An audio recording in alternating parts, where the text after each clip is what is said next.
አርእስተ ዜና የክብር ዶክተር ሼክ ሀጂ ኢብራሂም ቱፋ ጀርመን ምክትል አምባሳደርን በቢሮአቸው ተቀብለው አነጋገሩ። የኢትዮጵያ ኤሌክትሪክ አገልግሎት የኃይል መቆራረጥን ወደ ዜሮ ለማውረድ ያስኩትን እቅድ ለማሳካት እየሰራሁ ነው አለ። በኢትዮጵያ ሲሚንቶ የማምረት አቅምን በዓመት ወደ 20 ሚሊዮን ሜትሪክ ቶን ለማድረስ ተችሏል ተባለ። የፋይዳ የዲጂታል መታወቂያ ለኢትዮጵያ ሁሉን አቀፍ እድገትና የዘመናዊነት ጉዞ ስኬት ሁነኛ ማሳያ እንደሆነ ተገለጸ። አሜሪካ በየመን የስደተኞች ማቆያ ላይ የፈጸመችው ጥቃት ኢትዮጵያን ጨምሮ የተገደሉበት እንዲመረመር አምነስቲ ጠየቀ። የግብፅና የሊባኖስ መሪዎች በእስራኤል በሊባኖስ ላይ የምታደርሰውን ጥቃት እንድታቆም አሳሰቡ። በፍልስጤማውያን ላይ እየደረሰ ያለውን የዘር ጭፍጨፋ የዩናይትድ ኪንግደም፣ ፈረንሳይ፣ ካናዳ እንዲሁም ሌሎች እስራኤልን አስጠነቀቁ። ግማሽ ሚሊዮን ሀጃጆች ሳውዲ ገቡ።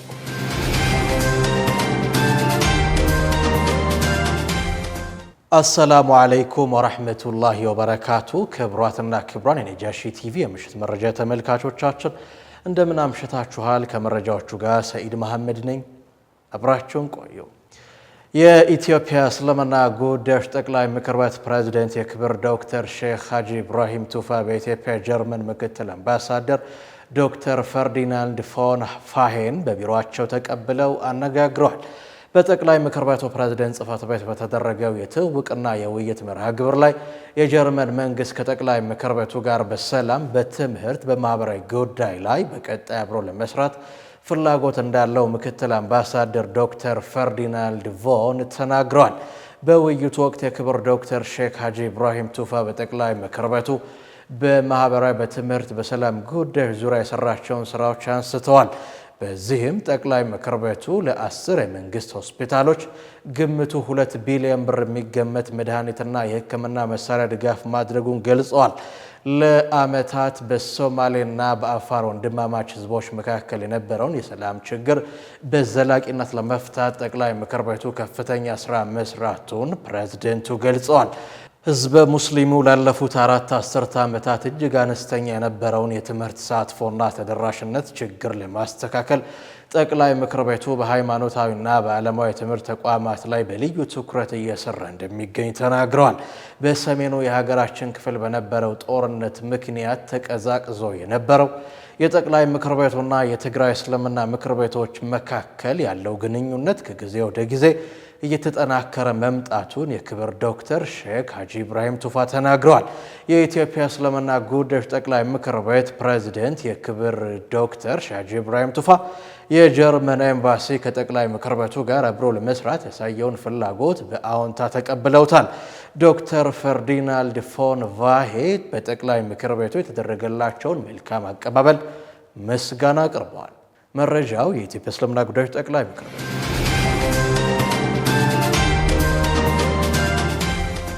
የፋይዳ ዲጂታል መታወቂያ ለኢትዮጵያ የሁሉን አቀፍ እድገትና የዘመናዊነት ጉዞ ስኬት ሁነኛ ማሳያ መሆኑን የብሔራዊ መታወቂያ ፕሮግራም ዋና ዳይሬክተር ዮዳሄ አርአያ ስላሴ ገልጸዋል።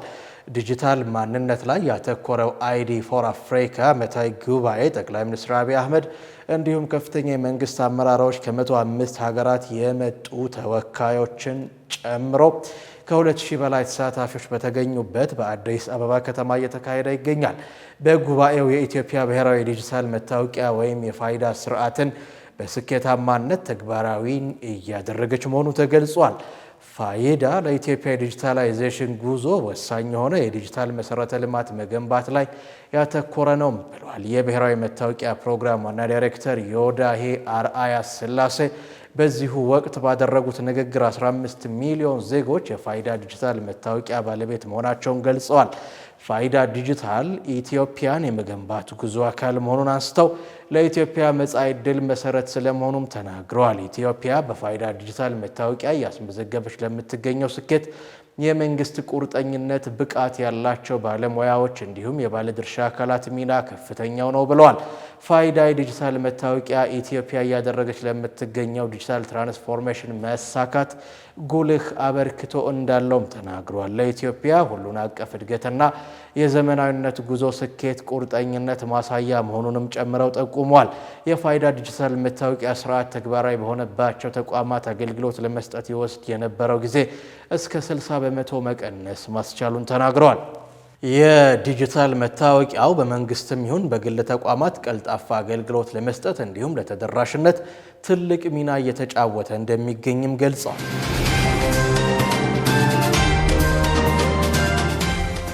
በአዲስ አበባ በ7521 ቦታዎች ላይ የኤሌክትሪክ ተሸካሚ ምሰሶዎች ከዛፎች ጋር ንክኪ ያላቸው ነው ተገኝተዋል። ይህን ያለው የኢትዮጵያ ኤሌክትሪክ ኃይል አገልግሎት ነው። የኢትዮጵያ ኤሌክትሪክ አገልግሎት የኃይል መቆራረጥን ወደ ዜሮ ለማውረድ የያዝኩትን እቅድ ለማሳካት እየሰራሁ ነው ሲል አስታውቋል። የኃይል መቆራረጥ ድግግሞሽን ወደ ዜሮ ለማውረድ የተጀመረው የ100 ቀናት እቅድ ስራዎች 2 ወራትን ተሻግረዋል ብሏል። ተቋሙ ለቲክፋ ኢትዮጵያ በላከው መግለጫ እንደገለጸው በ100 ቀን እቅዱ በቅድሚያ በአዲስ አበባ ላይ ትኩረት ሰጥቶ እየሰራ መሆኑን ገልጿል። ስራዎቹን በአገር አቀፍ ደረጃን በማውረድ የኃይል መቆራረጥ መንስኤዎችን የመለየትና አስፈላጊውን የማስተካከያ ስራ እየሰራ ነው ብሏል። የ100 ቀናት እቅድ የቅድመ መከላከል ስራው በጂፒኤስ ቴክኖሎጂ የታገዘ እንደሆነ ባለፉት ወራት በተደረገው ግምገማ ታውቋል። በአዲስ አበባ በ152 የመካከለኛ መስመሮችና እነዚህን መስመሮች የሚሸከሙ 49581 ምሰሶዎች ላይ በተደረገ ቅድመ ምርመራ 26559 ከባድና ቀላል ግኝቶች ተገኝተዋል። ይህንንም ለመለየት የምርመራ ቡድኑ በ1767 ኪሎ ሜትር ያህል በእግር ተጉዟል። በ7521 ቦታዎች ላይ የዛፎች ንክኪ 6399 ሆነው መገኘታቸው ተሰምቷል። 6338 የረገቡ 2427 መስመሮች ከግንባታዎችና እርስ በርሳቸው የተቀራረበ ሆነው ተገኝተዋል። ይህም ለተደጋጋሚ የኃይል መቆራረጥ መንስኤ ከሆኑ ዋነኞቹ የግኝት ነጥቦች መካከል ተጠቃሽ ናቸው።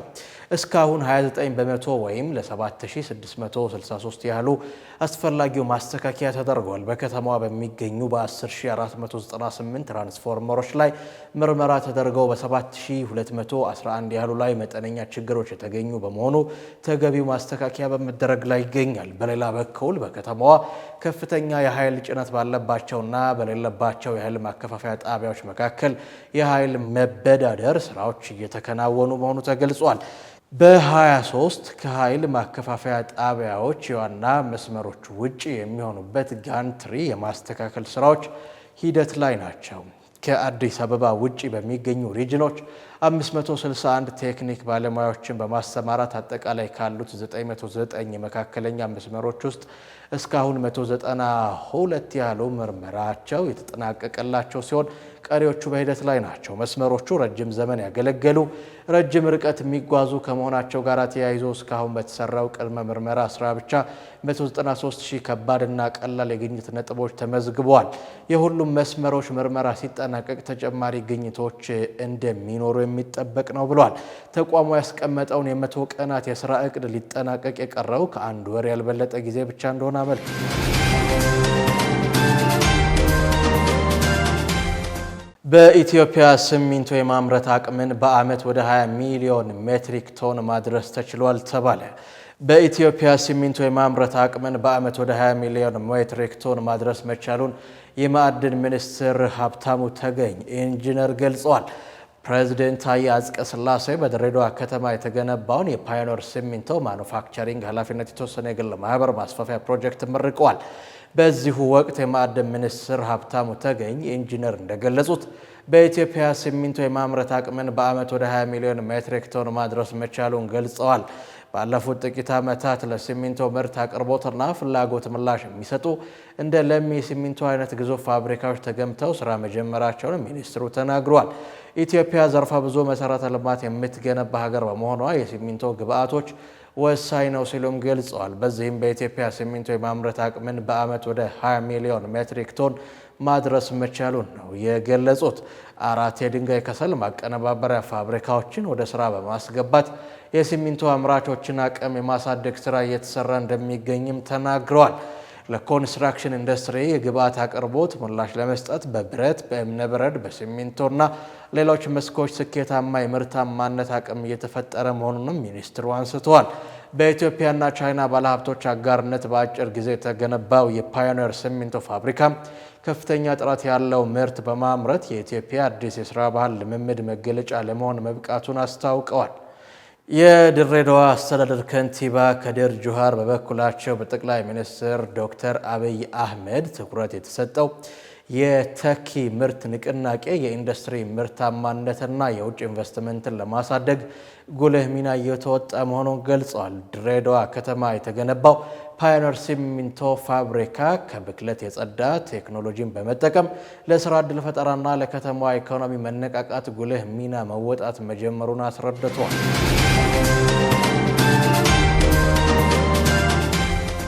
አሜሪካ በየመን የስደተኞች ማቆያ ላይ የፈጸመችው ጥቃት ኢትዮጵያውያንን ጨምሮ የተገደሉበት እንዲመረመር አምነስቲ ጠየቀ። አምነስቲ በሰዓዳ የማረሚያ ቤት ግቢ ውስጥ ህጋዊ የሆነ ወታደራዊ ኢላማን ለመለየት እንደተቸገረ አስፍሯል። ዝርዝሩን ሀያት ከማል ታቀርብልናለች። የአሜሪካ አየር ጥቃትን ተከትሎ የስደተኛ ማቆያ ማዕከሉን፣ ሆስፒታሎችን እንዲሁም የአስክሬን ማቆያ ስፍራን ከጎበኙ በየመን ከሚገኙ የአፍሪካ ስደተኞች ጋር የሚሰሩ ግለሰቦች በርካታ ሰዎች መገደላቸው መስማቱን አምነስቲ በዚሁ መግለጫ ላይ አስፍሯል። ተቋሙ በስፍራው የወደቁ አስክሬኖች እንዲሁም የነፍስ አድን ሰራተኞች በከፋ ሁኔታ የቆሰሉ ሰዎችን ከተቀበሩባቸው ፍርስራሾች ስር ለማውጣት የሚሞክሩበት አሰቃቂ የሳተላይት ምስሎችና ቪዲዮዎችን ፈትሿል። ጥቃቱን ተከትሎ በስፍራው የነበሩ የዓለም አቀፉ ቀይ መስቀል ሰራተኞች ከፍተኛ ቁጥር ያላቸው ሟቾች መመልከታቸውን፣ አብዛኞቹም ስደተኞች መሆናቸውን ማረጋገጣቸውን ተቋሙ ያወጣውን መግለጫ አምነስቲ ጠቅሷል። አሜሪካ ሁቲዎች መጠለያ የሌላቸው ስደተኞችን የሚያቆዩበትን ታዋቂ ማዕከላዊ አየር ጥቃት ፈጽማለች። ሰላማዊ ዜጎች በዚሁ ጥቃት መገደላቸው አሜሪካ በዓለም አቀፉ የሰብአዊ ሕግ መሰረት ጥንቃቄና መለየትን ጨምሮ የተጣሉበትን ግዴታዎችን ተወጥታ ይሆን የሚለውን አሳሳቢ ስጋቶችን የሚጭር ነው ሲሉ የአምነስቲ ኢንተርናሽናል ዋና ጸሐፊ አግነስ ካላማርድ ተናግረዋል። አሜሪካ ይህንን የአየር ጥቃትን ጨምሮ ሲቪሎች የተገደሉበት እንዲሁም የዓለም አቀፍ ሰብአዊ ሕግ ተጥሶ ሊሆን የሚችሉበት የአየር ጥቃት በአስቸኳይ ገለልተኛና ግልጽ የሆነ ምርመራ ልታደርግ ይገባል ሲሉ አጽንኦት ሰጥተዋል። የአሜሪካ ወታደራዊ ማዕከል እዝ የጥቃቱን ኢላማ ባያስታውቅም የሀገሪቱ መከላከያ ባለስልጣን በጥቃቱ ሞተዋል የተባሉ ሲቪሎችን ጉዳይ እንዲሁም የጉዳቱን ግምገማ እያካሄዱ መሆናቸውን በዚሁ መግለጫ ላይ ተጠቅሷል።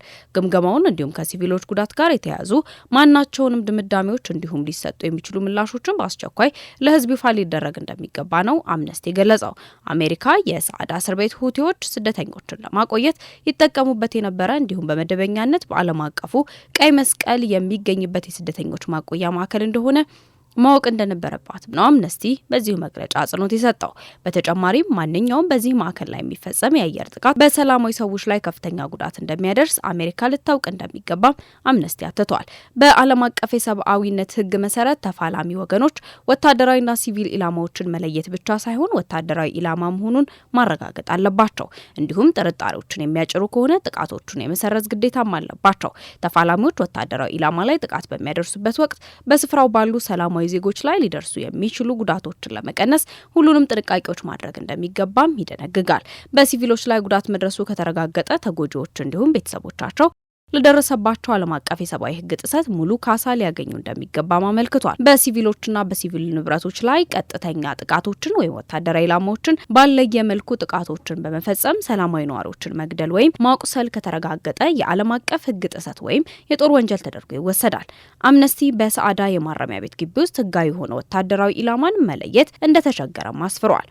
ከጥቃቱ አንድ ቀን ቀደም ብሎ የአሜሪካ ማዕከላዊ እዝ ከሚያዝያ 7 2017 ጀምሮ በየመን ከ800 በላይ ኢላማዎችን መምታቱን ገልጾ ለደህንነት ሲባል ስለ ጥቃቶቹ መረጃዎችን ከመግለጽ እንደታቀበ ጠቅሶ ነበር።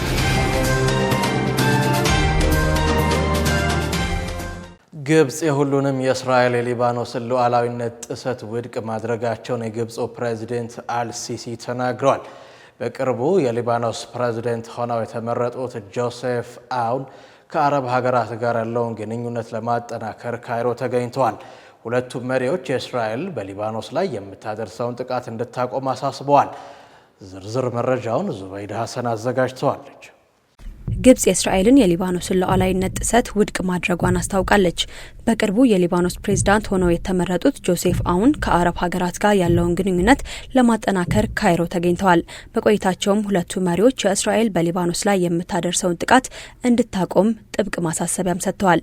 ሁለቱ ሀገራት በጋራ በሰጡት ጋዜጣዊ መግለጫ ላይ እንደተናገሩት ሀገራቸው የሊባኖስ የውስጥ መረጋጋትንና ሙሉ ሉዓላዊነትን ለማስጠበቅ የምታደርገውን ጥረት በጽናት እንደግፋለን ብለዋል። የግብጽ ፕሬዝዳንት አልሲሲ እንዳሉት እስራኤል ከሊባኖስ ጦሯን ያለምንም ቅድመ ሁኔታ በአፋጣኝ እንድታስወጣ አሳስበዋል።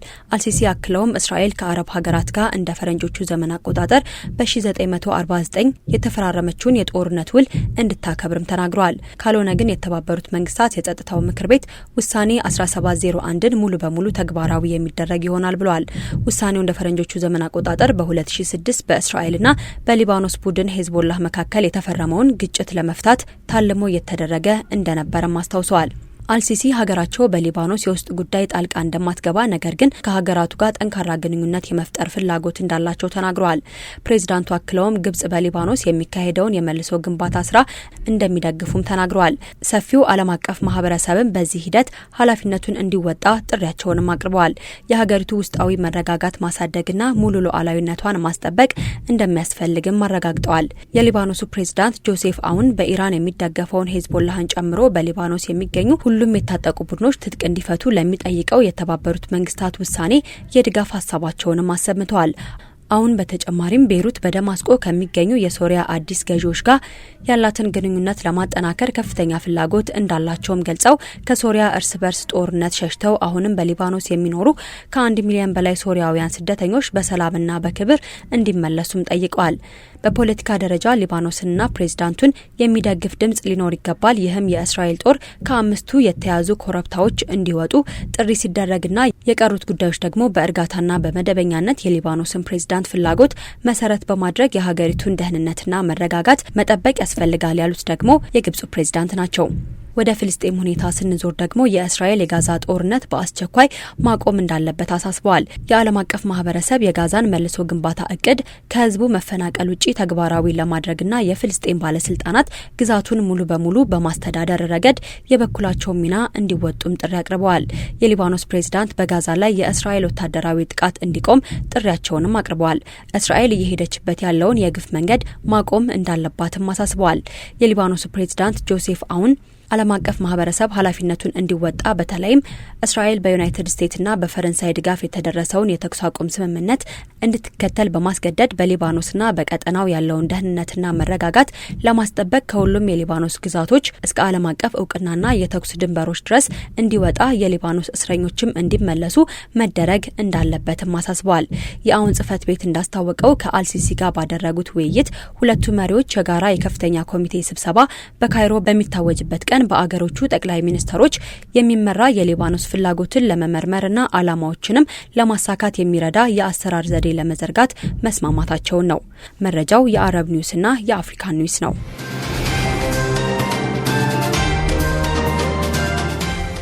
በፍልስጤማውያን ላይ እየደረሰ ያለውን የዘር ጭፍጨፋ ተከትሎ ዩናይትድ ኪንግደም፣ ፈረንሳይና ካናዳ እስራኤልን አስጠነቀቁ። በኔታንያሁ ትዕዛዝ እስራኤል ጦሯ በጋዛ ዘልቆ ለመግባት እያደረገ ያለው ያልተገባ ዘመቻ በአፋጣኝ እንዲቆምና የሰብአዊ እርዳታ አቅርቦቶች ላይ የተጣለው እገዳ እንዲነሳም ጠይቃለች። ዝርዝሩን ሙስጠፋ መሐመድ ያቀርበዋል። ባለፉት 4 ቀናት ብቻ ከ97,000 በላይ የሚሆኑ ፍልስጤማውያን እንደተፈናቀሉ ዓለም አቀፉ የስደተኞች ድርጅት IOM አስታውቋል። ድርጅቱ በጋዛ ያለው መፈናቀል ከዕለት ወደ ዕለት አሳሳቢ ነው ብሏል። እስራኤል በቅርቡ በፍልስጤማውያን ላይ የጣለችው የሰብአዊ እርዳታ እግድ ንጹሐን ዜጎችን ለከፍተኛ አደጋ እያጋለጠ መሆኑንም አንስቷል። የሰብአዊ እርዳታን በመከልከል በንጹሐን ህዝቦች ላይ አደጋን ማድረስ አይገባም ሲል IOM በኤክስ ገጹ ላይ አጋርቷል። ዓለም አቀፉ የስደተኞች ድርጅት IOM በጋዛ ውስጥ የተፈናቀሉ ፍልስጤማውያን ለመርዳት ከአጋር ድርጅቶች ጋር በመተባበር እርዳታ ለማቅረብ ዝግጁ መሆኑን ገልጿል። የተባበሩት መንግስታት ድርጅት አፋጣኝ የተኩስ አቁምና ደህንነቱ የተጠበቀ ቀጣይነት ያለው የሰብአዊ እርዳታ ድጋፍ ለፍልስጤማውያን እንዲደረግም ጥረት ማድረግ ይኖርበታል ብለዋል። እስራኤል መንግስት በፍልስጤማውያን ንጹሐን ዜጎች ላይ እያደረሰ ያለውን የዘር ጭፍጨፋ ተከትሎ የተለያዩ የሀገራት መሪዎች ተቃውሟቸውን እየገለጹ ይገኛሉ። ከነዚህ ውስጥ የዩናይትድ ኪንግደም፣ ፈረንሳይና ካናዳ እስራኤል በፍልስጤማውያን ንጹሐን ላይ ያደረሰች ያለችውን ጥቃት ያልተመጣጠንና የዓለም አቀፉ የሰብአዊ ሕግን የጣሰ ነው ብለዋል። ሶስቱ ሀገራት የእስራኤል አሁን እያደረገችው ያለው በጋዛ ወታደራዊ ዘመቻዎች የማስፋፋት ሂደት እንደሚቃወሙ አስታውቀው የሰብአዊ እርዳታዎች በአፋጣኝ ለፍልስጤማውያን እንዲቀርብ ሲሉ በመግለጫቸው አስታውቀዋል። ቤንያሚን ኔታንያሁ የተወሰኑ የእርዳታ አቅርቦት እንዲኖር መፍቀዳቸውን ተከትሎ ሶስቱ ሀገራት ሙሉ ለሙሉ የሰብአዊ እርዳታ መቅረብ ይኖርበታል ብለዋል። አያይዘውም ሐማስ የያዛቸውን የእስራኤል ቀሪ ታጋቾች እንዲለቅ ሀሳብ አቅርበዋል። ሀገራቱ እስራኤል የሰብአዊ እርዳታ ወደ ጋዛ እንዳይገባ መከልከሏ የዓለም አቀፉን የሰብአዊ ሕግን የሚጥስ ነው በማለት በጋራ በሰጡት መግለጫ ጠቅሰዋል። ትናንት ምሽት እስራኤል በጋዛ እንደገና አጠናክረው እየወሰደች ያለውን ወታደራዊ ዘመቻ ካላቆመችና በሰብአዊ እርዳታ ላይ የተጣለውን እገዳ ካላነሳች ከበድ ያለ እርምጃ ሊወስዱ እንደሚችሉም አስጠንቅቀዋል። ይህ በእንዲህ እንዳለ ጠቅላይ ሚኒስትር ቤንያሚን ኔታንያሁ በእስራኤል ላይ ጥቅምት 7 ቀን ለደረሰው የሐማስ ጥቃት ተጨማሪ ሽልማት ሶስቱ ሀገራት እየሰጡ ነው ብለዋል። በጋዛ ላይ ድል እስክናገኝ ድረስ እስራኤል ራሷን መከላከል ትቀጥላለች ሲሉ ቤንያሚን ኔታንያሁ መናገራቸውን አረብ ኒውስ አስነብቧል። ጦርነቱ እንዲቆምም እስራኤል ያስቀመጠችውን ቅድመ ሁኔታ ተፈጻሚ መሆን አለበት ብለዋል። የእስራኤል ጦር በጋዛ ከትናንት ጀምሮ በወሰደው ጥቃት ከ60 በላይ መሞታቸው ታውቋል። ወታደራዊ ቡድኑ በደቡባዊ የካን ዩኒስ ከተማ ፍልስጤማውያን ንጹሐን ላይ ከፍተኛ ጉዳት ማድረሱን አናዶሉ የዜና ወኪል ገልጿል። እንደ አውሮፓውያን አቆጣጠር ከጥቅምት 2023 ጀምሮ እስራኤል በጋዛ ላይ ባካሄደችው የዘር ጭፍጨፋ ከ53 ሺህ በላይ ፍልስጤማውያን ተገድለዋል። አብዛኛዎቹ ሴቶችና ሕፃናት ናቸው።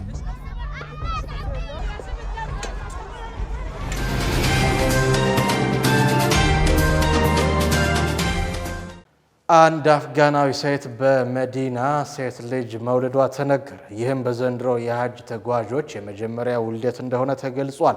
የሕክምና ቡድኖችን ፈጣን ምላሽ ሰጥተው ደህንነቱ የተጠበቀ እንደሆነ አረጋግጠዋል። እንደ ጤና ባለስልጣናት ገለጻ በቅርቡ ከአፍጋኒስታን የመጣችው እናት ምጥ ከጀመራት ብዙም ሳትቆይ በንጉሥ ሰልማን ሜዲካል በወሊድና ሕፃናት ክትትል ሆስፒታል ውስጥ መውለዷ ተገልጿል።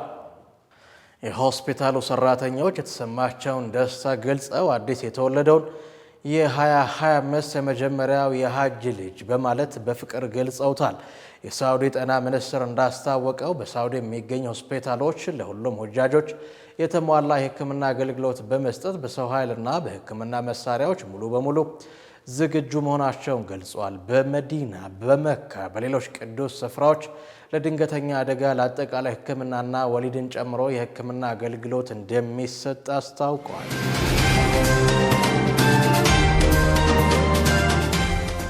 ግማሽ ሚሊዮን ሁጃጆች ሳውዲ አረቢያ ገቡ። ከተለያዩ የዓለም ሀገራት የመጡ ግማሽ ሚሊዮን የሚያህሉ ሁጃጆች ሳውዲ አረቢያ መግባታቸው ነው የተነገረው። ወደ ሳውዲ የገቡ ሁጃጆች በአየር ባህርና በየብስ ነው ተብሏል። በዚህም 10117 በየብስ 493125 ሁጃጆች በአየር የገቡ ሲሆን 1422 ሁጃጆች ደግሞ በባህር ትራንስፖርት የሀጅ ስርዓትን ለመተግበር ወደ ሳውዲ ገብተዋል። ሌሎችም ሁጃጆች ወደ ሳውዲ እየገቡ እንደሆነ ተነግረዋል።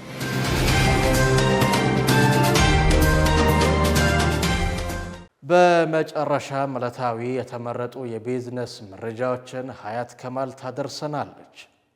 ከ440 ሚሊዮን ዶላር በላይ በሆነ ወጪ ለሚገነባው የኤሌክትሪክ ኃይል ዋና መስሪያ ቤት ህንፃ ግንባታ ዓለም አቀፍ ጨረታ ወጣ። የኢትዮጵያ ኤሌክትሪክ ኃይል በአዲስ አበባ ሜክሲኮ አካባቢ ለሚያስገነባው ባለ 62 ፎቅ ዋና መስሪያ ቤት ህንፃ ግንባታ ዓለም አቀፍ የቅድመ ማጣሪያ ጨረታ ማውጣቱን አስታውቋል። ይህ ግዙፍ ህንፃ በ445 ሚሊዮን የአሜሪካ ዶላር የሚገመት ኢንቨስትመንት የሚካሄድ ሲሆን የኢትዮጵያ ኤሌክትሪክ ኃይል በንግድ ግንባታ ዘርፍ ልዩ ሙያ ያላቸው ዓለም አቀፍ ተቋራጭ ድርጅቶች ለጨረታው እንዲወዳደሩ ጋብዘዋል። በአዲስ አበባው የፋይናንስ ማዕከል በ20792 ካሬ ሜትር ቦታ ላይ የሚገነባው ይህ ህንፃ በኢንጂነሪንግ ግዢና ኮንስትራክሽን የውል አይነት የሚከናወን ሲሆን ሲጠናቀቅም 197800 ካሬ ሜትር የሆነ አጠቃላይ የወለል ስፋትና 327.5 ሜትር ከፍታ እንደሚኖረውና በ4 ዓመታት ውስጥ ለማጠናቀቅ እቅድ ተይዟል። ተቋሙ ይህንን ፕሮጀክት ለመንደፍና ለመገንባት የሚያስፈልገውን የቅድመ ማጣሪያ ማመልከቻ በዓለም አቀፍ ደረጃ በመጋበዙ ተቋራጮች በፋይናንስ፣ በቴክኒክ አቅማቸው የተወሰኑ መስፈርቶችን